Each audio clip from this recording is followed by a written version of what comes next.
Assalamualaikum warahmatullahi wabarakatuh. Kembali lagi dengan mata pelajaran dasar desain grafis ya. Semoga kalian dalam keadaan sehat walafiat. Dan untuk teman kalian yang sedang sakit, mari kita doakan agar diberikan atau agar segera diberikan kesembuhan oleh Allah Subhanahu wa taala. Amin amin ya rabbal alamin. Untuk pertemuan kali ini Ibu akan menjelaskan mengenai apa itu unsur-unsur yang terdapat dalam desain grafis, yang materinya sudah diberikan pada pertemuan sebelumnya. Untuk sekarang mungkin Ibu akan menjelaskan unsur-unsur dasar desain grafis, yaitu pertama adalah garis ya. Garis adalah yang paling dasar. Sebelum terbentuknya garis, adanya titik ya. Nah, titik itu adalah unsur dasar yang akan membentuk sebuah garis ya. Titik tersusun memanjang atau tersusun melingkar atau tersusun secara bergelombang yang akan menghasilkan sebuah garis. Jadi awalnya tercipta sebuah garis itu adanya titik. Dan sebelum terciptanya objek atau bidang-bidang yang lain atau yang dinamakan gambar, itu unsurnya terbentuk dari sebuah garis. Garis secara bersambung mulai dari titik yang pertama dan bertemu dengan titik yang terakhir itu akan membentuk sebuah bidang ya. Jadi sebelum terbentuknya garis atau terbentuknya gambar, adanya dulu titik, lalu adanya garis dan adanya bidang. Jadi itu saling berhubungan atau saling membentuk. Dari titik membentuk garis, dari garis membentuk sebuah bidang, dan dari bidang itu akan menghasilkan sebuah gambar ya. Dalam garis itu sendiri itu ada macam-macam garis. Yang pertama ada garis linier, lalu garis semu. Nah, garis linier ini atau yang disebut dengan garis nyata, ini adalah garis yang dihasilkan melalui goresan tangan manusia, bisa berwujud tapi tidak berbentuk ya, bisa berwujud tetapi tidak berbentuk. Nah, garis linier ini terbagi menjadi dua. Ada garis geometrik dan ada garis kaligrafis.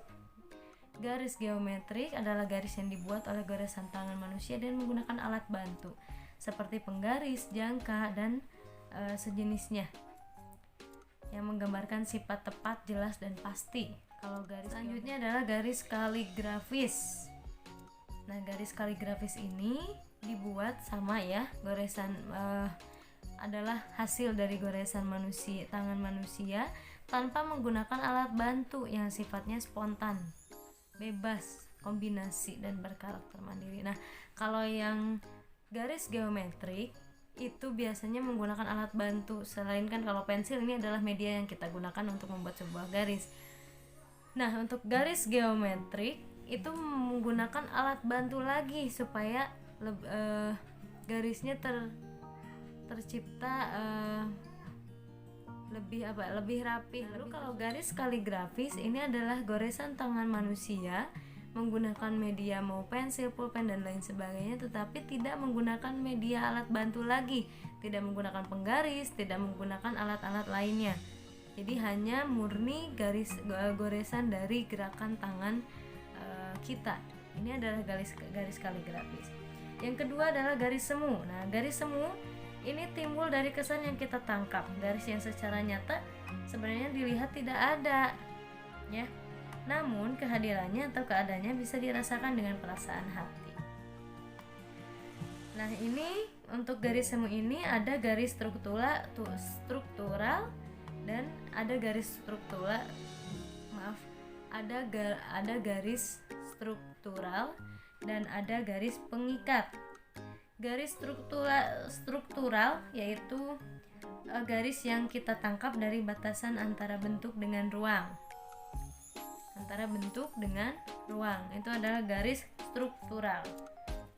Antara bidang dengan bidang lain atau pemisahan antara warna. Jadi bisa bilang outline ya, garis luar dari suatu bidang. Lalu garis pengikat. Nah, garis ini adalah garis yang kita tangkap antar luar perpindahan suatu massa dari unsur ke unsur lain. Garis ini bisa kita tangkap melalui perasaan dalam hati yang terjadi adanya pengulangan atau pergerakan yang cepat suatu objek. Oke, selanjutnya kita mengarah ke ilustrasi. Nah, ilustrasi ini berasal dari bahasa Latin illustrate yang berarti menjelaskan. Jadi, gambar ilustrasi merupakan gambar yang menjelaskan sesuatu atau menjelaskan apa maksud yang ingin disampaikan oleh kreator. Ilustrasi merupakan unsur tata letak kedua dimensi yang bertujuan untuk memperjelas suatu maksud atau pesan. Untuk membuat sebuah ilustrasi, kita dapat menggunakan beberapa teknik. Nah, seperti drawing, ya, lukisan, fotografi, atau teknik gambar yang menekankan hubungan subjek dengan teks yang dimaksud. Jadi boleh entah itu jenisnya gambar sketsa atau gambar utuh atau lukisan atau fotografi. Intinya adalah ilustrasi ini gambar yang akan menjelaskan maksud atau tujuan tertentu yang akan disampaikan oleh si kreator. Selanjutnya, tujuan dan fungsi dari ilustrasi. Nah, tujuan ilustrasi adalah menerangkan atau menghiasi suatu cerita, tulisan, puisi, ya, atau informasi tertulis lainnya sehingga dapat diharapkan dengan bantuan visual. Jadi kalau misalkan hanya melihat teks saja dikira tidak akan secara langsung dapat dimengerti, ditambahkan pula dengan ilustrasi untuk lebih memperkuat penjelasan yang akan disampaikan oleh atau maksud yang ditujukan oleh si kreator kepada penikmat seninya atau apresiatornya. Nah, apabila ditinjau dari fungsi, ilustrasi mempunyai beberapa fungsi, yaitu yang satu, ilustrasi sebagai alat komunikasi. Yang kedua, ilustrasi berfungsi deskriptif.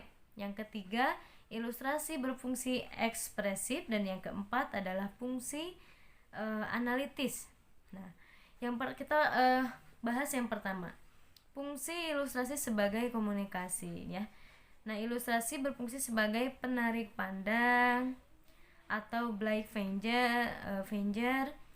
Oleh karena itu, ilustrasi harus benar-benar menarik namun tidak boleh berbelok arah. Maksudnya, fungsi ilustrasi hanya sebagai penarik pandangan saja. Jadi, tidak, kalau ini yang fungsi untuk alat komunikasi, ini ilustrasi berfungsi sebagai tadi ya, cara mengkomunikasikan maksud dari kreator ke penikmat seninya. Jangan sampai maksudnya di sini berbelok arah, itu yang ditujukannya apa, yang diilustrasikannya apa, tidak jelas. Lalu yang kedua, ilustrasi berfungsi deskriptif, yaitu menggantikan uraian tentang sesuatu secara verbal dan naratif. Nah, ini berfungsi deskriptif ini jadi menggantikan tipografi, menggantikan tulisan-tulisan. Jadi dikira misalkan hanya untuk menggunakan ilustrasi saja sudah cukup bisa dipahami. Yang ketiga, ilustrasi sebagai ekspresif, berfungsi menyatakan suatu maksud, gagasan, perasaan, situasi atau konsep yang abstrak menjadi nyata sehingga mudah dipahami. Nah, ini fungsinya untuk ekspresi jiwa seseorang, ingin menyampaikan sama sih pada dasarnya ingin mengkomunikasikan, menyampaikan maksud tertentu. Yang keempat, ilustrasi berfungsi analitis. Nah, ini menunjukkan rincian bagian demi bagian dari suatu benda, sistem atau proses secara detail, seperti menjelaskan tahapan-tahapan atau menjelaskan proses dari misalkan pendaftaran apa gitu. Suka ada gambar-gambar ilustrasinya untuk menjelaskan maksud, misalkan tahap pertama ini, yang kedua harus melakukan ini, yang ketiga harus melakukan ini. Dengan diciptakannya ilustrasi ini membantu menjelaskan juga ya. Kita lanjut ke tipografi ya. Ini adalah unsur ketiga dari dasar desain grafis. Tipografi merupakan unsur yang tak kalah penting juga seperti ilustrasi dalam sebuah desain. Nah, tipografi merupakan unsur tata letak yang berfungsi untuk menyampaikan pesan tertentu dan menciptakan kesan tertentu, sehingga susunan tata letak dapat terlihat menarik ya, serta pesan yang disampaikan juga bisa disampaikan dengan jelas atau bisa diterima dengan jelas bagi yang melihatnya. Nah, dari artinya, tipografi adalah suatu ilmu yang memilih dan menata huruf dengan pengaturan penyebarannya pada ruang-ruang yang tersedia. Tipografi adalah ilmu dalam penyusunan kata-kata atau penyusunan huruf dengan memperhatikan tata letak dan ruang dalam desain ya. Dalam tipografi ada unsur-unsurnya. Yang pertama adalah judul, yang kedua subjudul, yang ketiga naskah, dan yang keempat adalah logotype. Nah, kita ke unsur yang pertama, yaitu unsur judul atau headline. Nah, judul dalam sebuah komposisi tata letak merupakan bagian yang terpenting atau utama untuk menarik perhatian si yang melihat karya tersebut atau penikmat seninya. Yang pertama kali dibaca tentunya adalah judul ya, sebelum ke subjudul dan sebelum ke naskah atau narasi keseluruhan dari tipografi. Nah, judul berperan sebagai pembuka yang akan mengarahkan pembaca untuk lebih jauh lagi. Yang selanjutnya, yang kedua adalah subjudul. Nah, subjudul merupakan kelanjutan dari judul yang pertama tadi ya. Jadi kelanjutan dari judul yang berfungsi menjelaskan makna atau arti pada judul yang pertama menjadi sorotan si penikmat seni gitu. Yang keduanya adalah pasti subjudulnya apa. Dan tidak boleh terlepas dari judul. Judulnya misalkan A, ini subjudulnya malah B. Judulnya tentang kriya, ini subjudulnya menjelaskan seni murni. Nah, itu tidak boleh ya. Jadi harus satu susunan. Jadi subjudul itu harus bisa menjelaskan judul. Yang ketiga adalah naskah. Nah, naskah adalah kalimat yang berisi informasi yang lebih mendetail, mendalam dengan tema pada judul. Berkesinambungan lagi nih, bersangkutan lagi. Berfungsi untuk memberikan wawasan kepada pembaca sehingga pembaca dapat menganalisis isi dari pesan tipografi tersebut. Yang keempat adalah logotype. Logo yang berupa teks atau huruf disebut logotype. Nah, logo sebagai identitas produk atau instansi dibuat sederhana dan komunikatif yang merupakan manifestasi dan seluruh filosofi sebuah produk atau perusahaan. Nah, logotype ini cenderung lebih ke huruf ya, menonjolkannya karena logotype ini sama juga untuk mengkomunikasikan identitas dari perusahaan tersebut gitu. Selanjutnya ada kejelasan bentuk huruf dan keterbacaan. Ini unsur yang kedua dari tipografi. Nah, kejelasan bentuk huruf atau legalitasnya gitu ya adalah tingkat kemudahan mata mengenali suatu karakter, rupa huruf, tulisan tanpa harus bersusah payah. Nah, hal ini ditentukan oleh apa saja? Ada 3. Yang pertama, kerumitan desain huruf seperti penggunaan kait, kontras, goresan, dan sebagainya. Yang kedua, penggunaan warna si hurufnya itu. Yang ketiga, frekuensi pengamat menemui huruf tersebut dalam kehidupan sehari-hari. Nah, kejelasan huruf ini 3 penentunya itu, kerumitan desain hurufnya. Kalau misalkan lebih rumit, si penikmat seni atau yang melihatnya mungkin agak kesulitan gitu untuk membacanya dan memahaminya. Yang kedua itu penggunaan warnanya, misalkan gini, di antara semua kalimatnya, jenis tipografinya warnanya itu bedanya paling 3 sampai 4 ton misalnya. Tone ya. Misalkan warna merah agak ke pink sedikit gitu. Perbedaannya cuma sedikit, tidak terlalu kontras. Nah, itu juga sama akan sedikit menyulitkan yang melihat tipografi tersebut. Yang ketiga, frekuensi pengamat. Nah, frekuensi pengamat yang menemui huruf tersebut.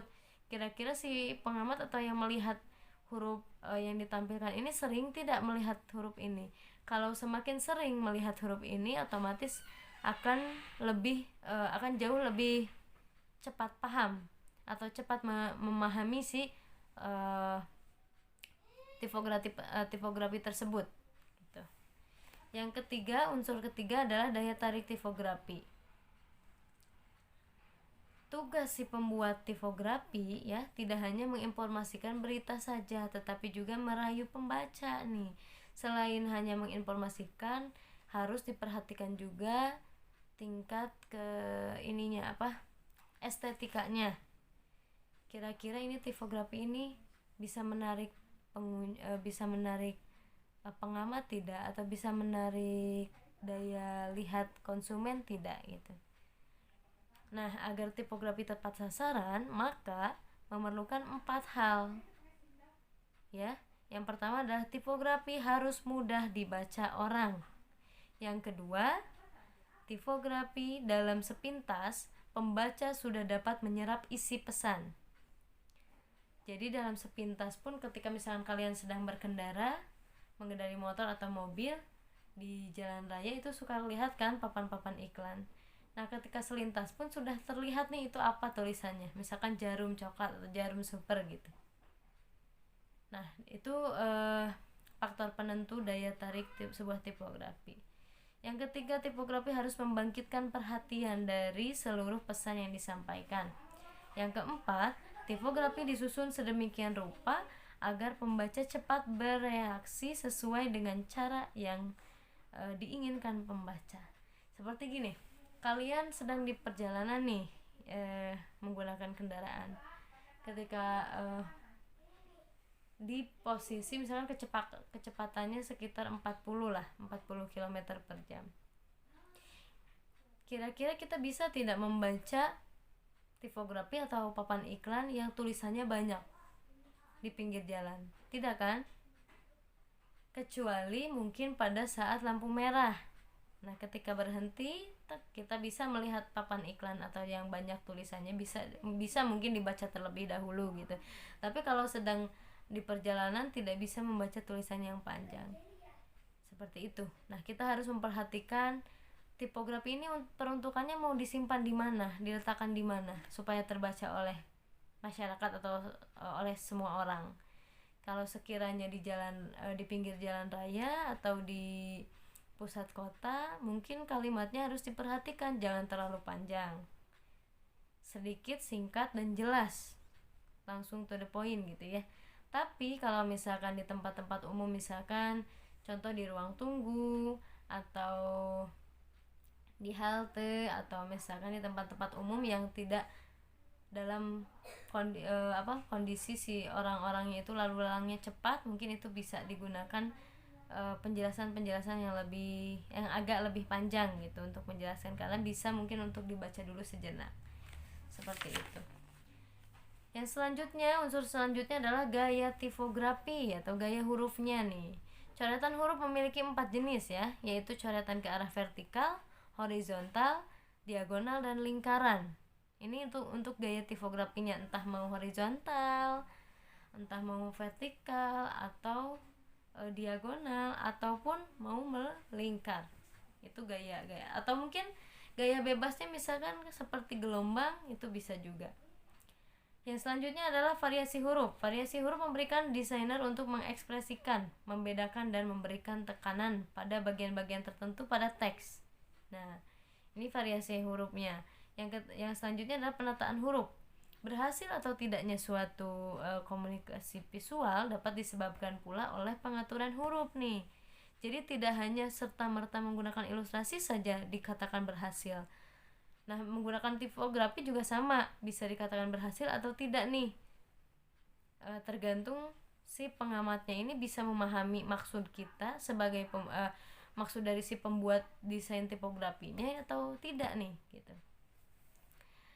Kurang kesesuaian pengaturan teks akan tampak kurang harmonis dan kelihatan kurang sempurna sehingga pembaca enggan membacanya. Jangankan tulisannya yang terlalu panjang, tulisannya sedikit pun kalau tidak menarik dari segi desainnya, misalkan dari warnanya, dari tata letak hurufnya, dari jenis huruf yang digunakannya pun mungkin tidak akan menarik perhatian si pengamat gitu, ketika misalkan melihat warnanya yang kurang enak dengan karakter era sekarang misalkan. Mungkin akan cuma dilewat saja, dilihat tapi tidak langsung dipahami atau diamati lebih jauh lagi. Adalah unsur warna. Nah, kalian pasti sudah tahu ya, atau pernah melihat warna itu seperti apa. Kenapa sih warna tercipta gitu. Nah, warna ini bisa kita lihat ada warna kuning, merah, hijau dan lain sebagainya, itu disebabkan oleh adanya cahaya. Ketika cahaya tidak ada, kita tidak bisa melihat warna apapun, hanya warna hitam saja karena gelap ya. Nah, seperti itu. Warna adalah salah satu dari yang menghasilkan daya tarik visual. Bukan salah satu lagi, ini adalah unsur yang terpenting ya dalam visual nih, warna ini. Dan kenyataannya warna lebih mempunyai daya tarik pada emosi daripada akal. Betul. Jadi warna ini lebih ke daya tarik perasaan kita daripada akal ya. Daya tarik warna yang ditimbulkan oleh suatu mutu cahaya yang dipantulkan oleh suatu objek ke mata. Berdasarkan teori pengelompokan warna dapat dikelompokkan ya menjadi warna dingin dan warna panas. Nah, warna dingin atau komposisi warna sejuk.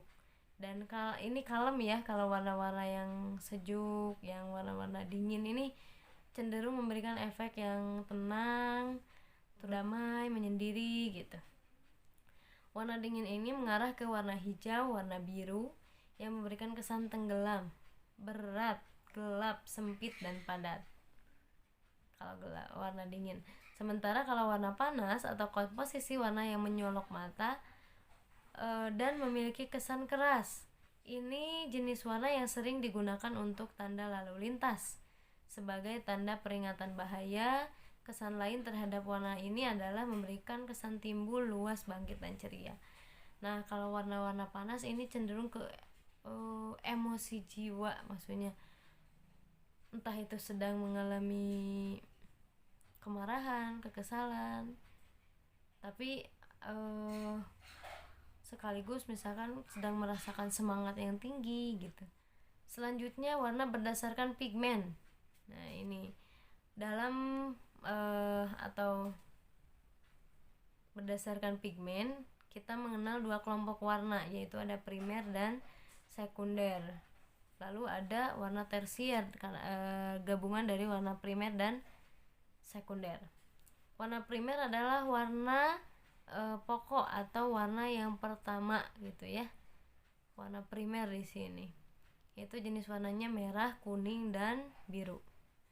Warna sekunder merupakan warna yang kedua yang dihasilkan dari pencampuran dari warna primer. Misalkan warna biru dan kuning menghasilkan hijau gitu. Itu adalah warna sekunder. Yaitu warna jingga, pencampuran warna merah dengan warna kuning, lalu warna hijau, pencampuran warna biru dengan warna kuning, lalu warna ungu, pencampuran warna merah dengan warna biru. Nah, selanjutnya adalah warna tersier, merupakan hasil pencampuran warna primer dengan sekunder. Nah, selanjutnya ke gelap terang. Nah, ini gelap terang adalah unsur yang dibuat untuk memberikan kesan 3 dimensi pada sebuah gambar atau pada sebuah desain. Gelap terang merupakan intensitas cahaya. Jadi, semakin besar intensitas cahaya yang didapat maka akan semakin terang. Dan sedangkan jika intensitas cahaya yang didapatkan kecil maka akan semakin gelap.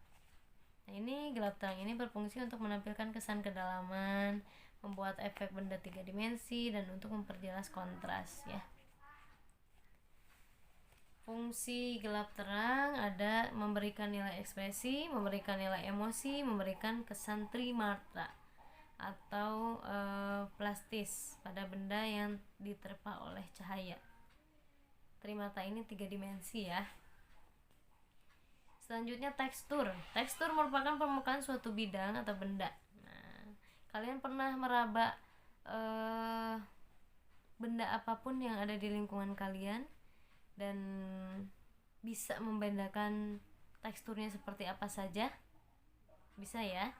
Misalkan tekstur dari kain yang kalian pakai, baju yang kalian pakai, tekstur kerudung, tekstur sepatu, atau mungkin tekstur-tekstur yang lainnya yang kalian kenakan sehari-hari atau yang berada di lingkungan tidak jauh dari kalian sendiri. Nah, tekstur dapat memberikan keunikan tersendiri dalam menggambarkan sesuatu ya. Tekstur dapat disebabkan karena media kertas, kanvas, dan media tradisional sejenisnya. Jika kalian membuat suatu karya manual atau digital, itu juga sama ya, maksudnya yang dihasilkannya itu oleh medianya itu seperti apa yang digunakan. Kalau kanvas seperti ini, kalau kertas seperti ini, itu pasti berbeda sih tekstur yang dihasilkannya. Nah, tekstur bila dilihat dari karakter dan dari hasil pembuatannya dapat dikelompokkan menjadi 4. Ada tekstur alam, ada tekstur masinal, tekstur komputer, dan tekstur buatan. Nah, tekstur alam ini merupakan tekstur yang ada pada benda-benda di alam sekitar kita yang sudah tercipta, misalkan tekstur pohon, tekstur daun, tekstur batu ya. Itu tekstur-tekstur alam. Yang selanjutnya tekstur masinal, yaitu tekstur yang dihasilkan melalui mesin seperti kain, kertas gosok, dan lain-lain. Yang selanjutnya tekstur komputer, yaitu tekstur yang dihasilkan melalui fasilitas teknologi komputer. Dan yang terakhir tekstur buatan, merupakan tekstur yang dihasilkan melalui goresan teknik seperti pengolahan bidang dengan menggunakan elemen huruf, atau pengaturan bidang, pemusatan perhatian, komposisi, dan lain-lain. Ini adalah tekstur buatan yang bisa kita buat gitu, buat sendiri gitu. Misalkan tekstur dari sebuah penghapus itu tadinya itu halus gitu. Nah, kita coba buat tekstur buatannya dengan cara misalkan digores-gores menggunakan pensil atau menggunakan silet, akan menghasilkan tekstur yang berbeda lagi gitu.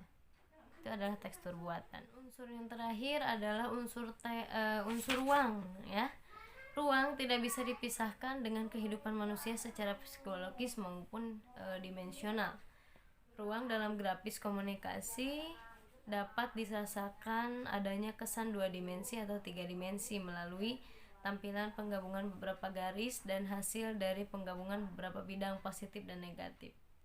Ruang dapat dirasakan adanya lorong, memberi kesan jarak jauh atau dekat, dalam atau dangkal, tinggi atau rendah, terbuka atau tertutup. Nah, dalam grafis atau dalam desain grafis ini pengaturan ruang sangat diperlukan, apakah antara huruf, ilustrasi, atau elemen yang lain dalam suatu bentuk media.